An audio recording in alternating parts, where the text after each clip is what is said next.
Bonjour, c'est Alexandre Philippe, bienvenue dans cette nouvelle tranche d'efficacité intitulée Les 4 philosophies du travail profond. Et aujourd'hui, tu vas découvrir comment devenir ultra prolifique en aménageant des plages de temps de travail profond dans tes journées pour pouvoir aller décrocher cet objectif phare que tu veux réaliser. Parce qu'aujourd'hui, tu le constates probablement, si tu veux atteindre un objectif vraiment exigeant, eh bien, ça va être difficile parce qu'avec toutes les tentations qui nous entourent, il y aura toujours quelque chose de mieux à faire sur le moment, comme par exemple regarder la télé, regarder un épisode sur YouTube, feuilleter un magazine, etc.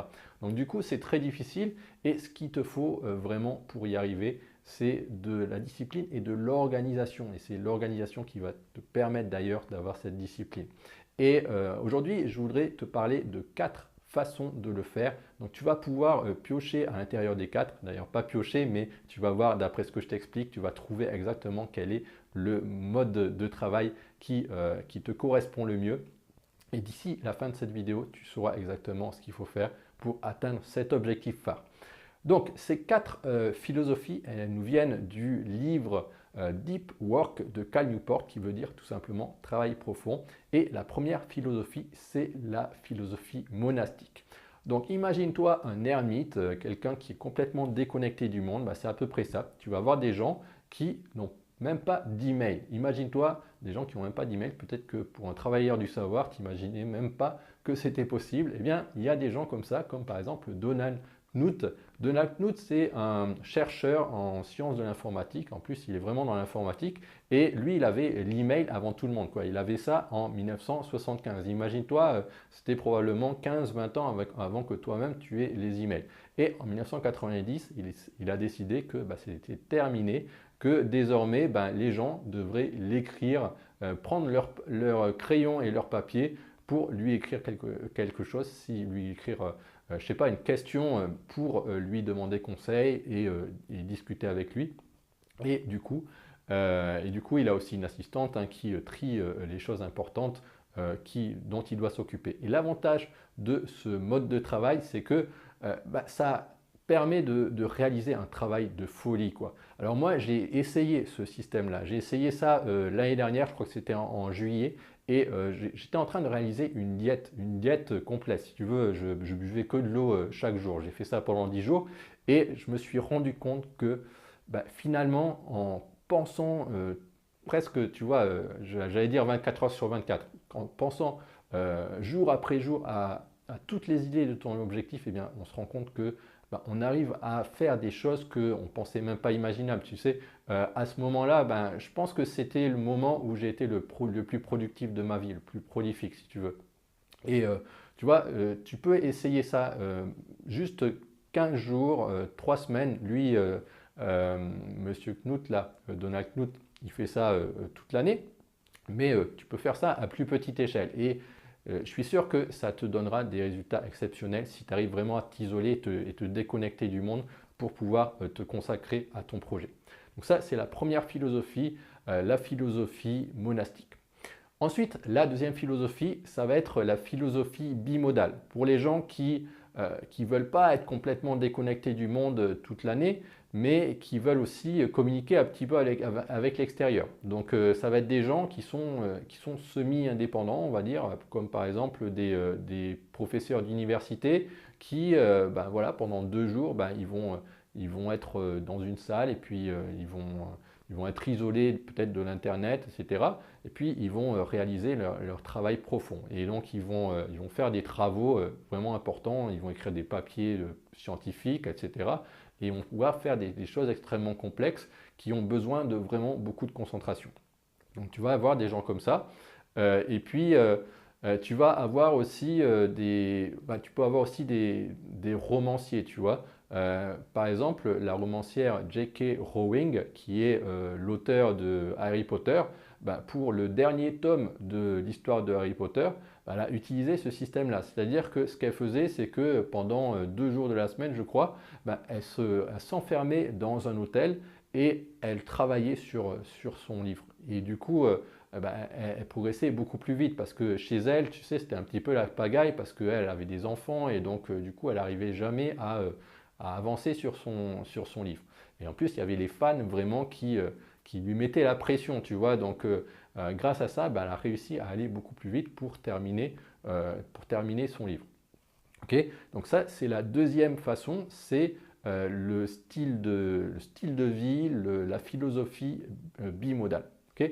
Ensuite, tu vas avoir une troisième philosophie. La troisième philosophie, c'est une philosophie que moi j'applique très souvent, qui est la philosophie, d'ailleurs tous les jours, qui est la philosophie rythmique. Et dans cette philosophie-là, eh bien, tu vas développer une habitude et tu vas travailler profondément à chaque heure, tous les jours à la même heure, si tu veux. Et ça va te permettre de développer des habitudes.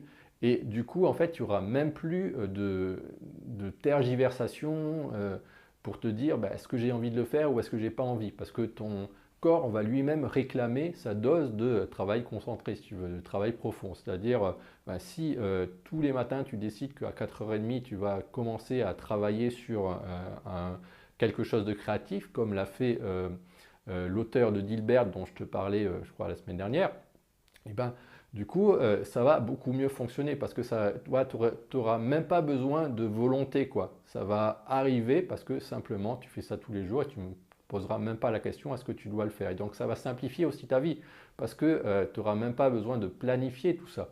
Ça va être là dans ta vie. C'est quelque chose qui va se faire naturellement, quoi. Et tu pourras même mettre par exemple une croix chaque jour pour montrer que voilà, aujourd'hui tu as cité dans le cas de l'auteur de Dilbert, aujourd'hui tu as fait tes 3 vignettes et tu as écrit ta petite histoire de BD que tu vas publier dans un journal, le lendemain aussi, le surlendemain aussi, etc. C'est comme ça qu'il a réussi à te publier dans plus de 2000 magazines. C'est quand même assez extraordinaire. Et d'ailleurs, il apparaît dans beaucoup de pays, je crois 65 pays, 25, dans 25 langues. C'est un succès phénoménal. Donc ça, tu peux utiliser ça. Donc moi, je t'en parlais beaucoup la semaine dernière. C'est ce que j'appelle la routine matinale. Tu peux aussi le faire le soir, hein, si tu es plutôt du soir ou si voilà, tu te sens plus créatif le soir. Si tu es, je sais pas, un joueur de piano et puis que c'est le soir qu'en fait tu es inspiré, pourquoi pas faire le soir et puis écrire, je sais pas, une composition chaque soir.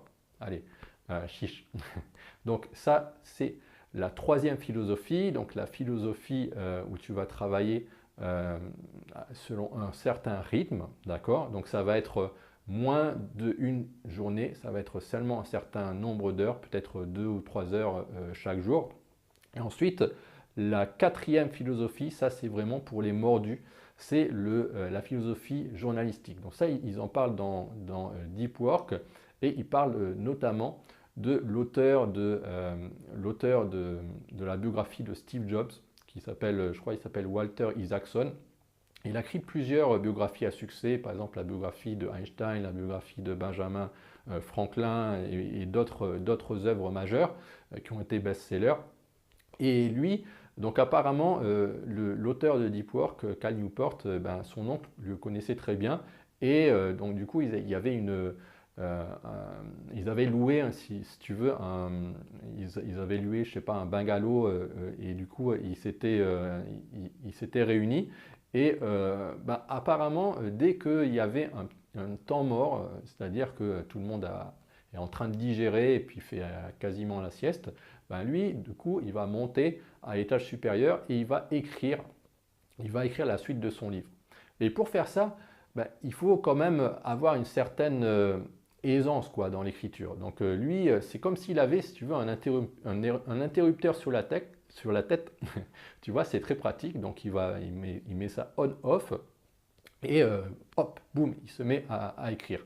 Donc je pense aussi que ce style de travail profond, ce style de philosophie, tu peux l'obtenir seulement si tu as intégré dans ta vie complètement ta passion, quoi. Tu es vraiment un obsédé de ce que tu fais. Et à ce moment-là, il va y avoir ton subconscient qui va travailler quasiment 7 jours sur 7, 24 heures sur 24 sur ton objectif. Et après, une fois que tu vas avoir des temps morts, il suffira simplement de récolter ce que ton subconscient a trouvé pour toi pendant que, je sais pas, tu avais tu étais en train de faire la vaisselle ou tu étais en train de faire d'autres choses et tout d'un coup ton subconscient, boum, se met à tourner et à ce moment-là, ben, boum, tu vas arriver à progresser sur ton travail. Donc ça, c'est quelque chose qui n'est pas donné à tout le monde. Il faut avoir une certaine expérience pour faire ça. Et lui, apparemment, Walter Isaacson, ben, c'est un journaliste et donc du coup, il était habitué à ben, écrire sur demande, quoi. Dès qu'il y avait une date limite pour un article, ben, lui, il arrivait à pondre ça très rapidement.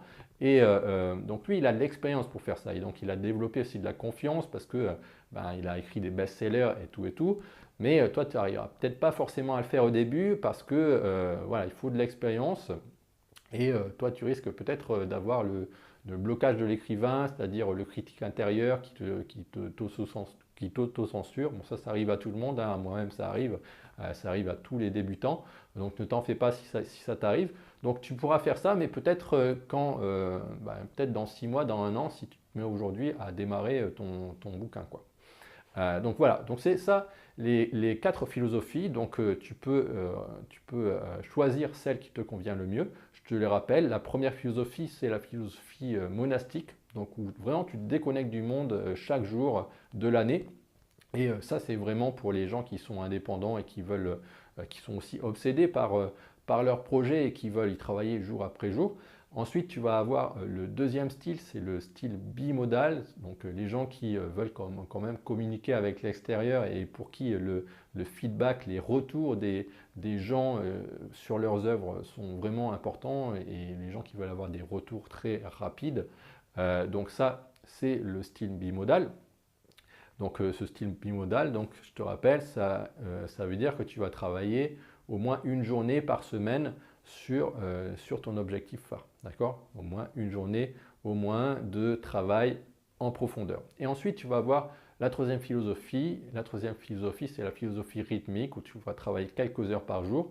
Et la quatrième, c'est la philosophie journalistique où là, vraiment, tu peux te concentrer profondément sur ton objectif à la demande. Voilà, donc tu peux décider quelle est ta philosophie. Maintenant, je vais te parler de la rencontre qui aura lieu ce mardi parce que c'est vraiment important d'avoir un environnement. Si tu travailles sur un ordinateur, alors moi je travaille sous Windows, donc si tu es sous Windows aussi, moi je vais t'aider à avoir une véritable machine à te concentrer. Tu vois, je vais t'aider à faire tous les réglages pour qu'il n'y ait aucun parasite quand tu as décidé de faire du travail profond et que, par exemple, qu'il n'y ait pas de… si tu as des tentations qui te viennent sur la tête, que tu n'aies pas la possibilité facilement d'aller par exemple sur Internet pour aller voir, je sais pas, YouTube, etc., des choses que tu as envie de faire, quoi. Tu vois que tu te conditionnes pour le travail profond. Donc là-dedans, qu'est-ce que tu vas apprendre? Eh bien, je vais te montrer 15 réglages que tu peux faire dans Windows qui vont te permettre donc d'éviter tous ces parasites. Je te montre vraiment aussi sur mon écran, donc tu verras en direct mon écran et je vais te montrer comment régler tous les logiciels qui te permettent, enfin il y a un logiciel qui te permet de bloquer certains sites qui sont connus pour être des passe-temps, comme par exemple Facebook, comme par exemple YouTube, comme par exemple Quora. Ce genre de site-là, ben, tu pourras décider de les bloquer. Pas forcément les bloquer complètement, mais au moins mettre un avertissement ou mettre un délai avant que ça s'affiche pour que tu ne puisses pas facilement céder aux tentations. Ensuite, je vais te montrer aussi comment changer les paramètres par défaut de Windows pour que, tu sais, il y a des paramètres qui font en sorte que tu vas consommer plus facilement des produits Microsoft. Et ces paramètres-là, il faut les changer. Il faut vraiment les changer pour que tu ne tombes pas sur ces produits-là qui sont en général des produits inférieurs aux autres produits et qui vont aussi te faire diverger de ton objectif phare. Je vais t'apprendre aussi comment clôturer ton ordinateur très rapidement le soir pour que le lendemain matin, tu aies vraiment un environnement tout propre et que voilà, tu sais, hein, si aujourd'hui tu mets ton ordinateur en mode hibernation le soir parce que tu as un petit peu la flemme de le clôturer convenablement parce que ça prend du temps, etc., ça, ce sera vraiment pour toi.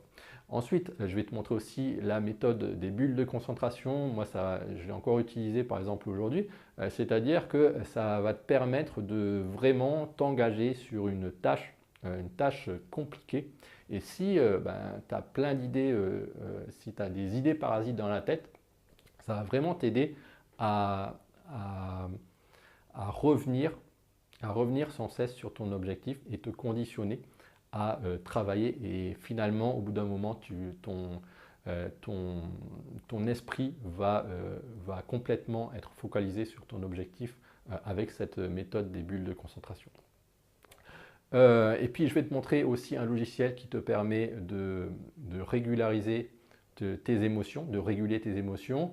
Et puis, tu pourras aussi me poser toutes les questions que tu souhaites sur la concentration. Moi, j'ai réalisé il y a quelques années une formation qui s'appelle Révolutionner votre concentration. D'ailleurs, je te donnerai un coupon de réduction si ça t'intéresse. Et je peux te dire que je pourrais répondre à peu près à n'importe quelle question que tu te poses sur le sujet. Voilà, donc par rapport aux informations pratiques, ça va se passer à 6 heures, d'ailleurs c'est ce soir, de 18 h à 19 h 30. Donc inscris-toi assez rapidement pour pouvoir y participer. C'est une rencontre en ligne. Donc on va tous se voir à la webcam. Donc il y aura 5 participants plus moi.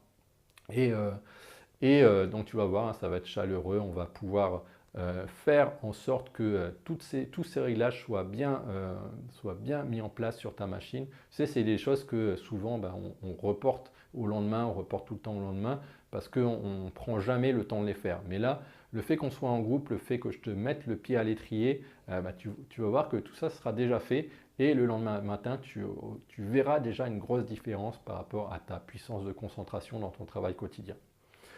Voilà, donc je te laisse là-dessus et puis j'espère que d'ici là, tu te porteras bien et je te dis à bientôt pour la prochaine vidéo. Salut, bye bye.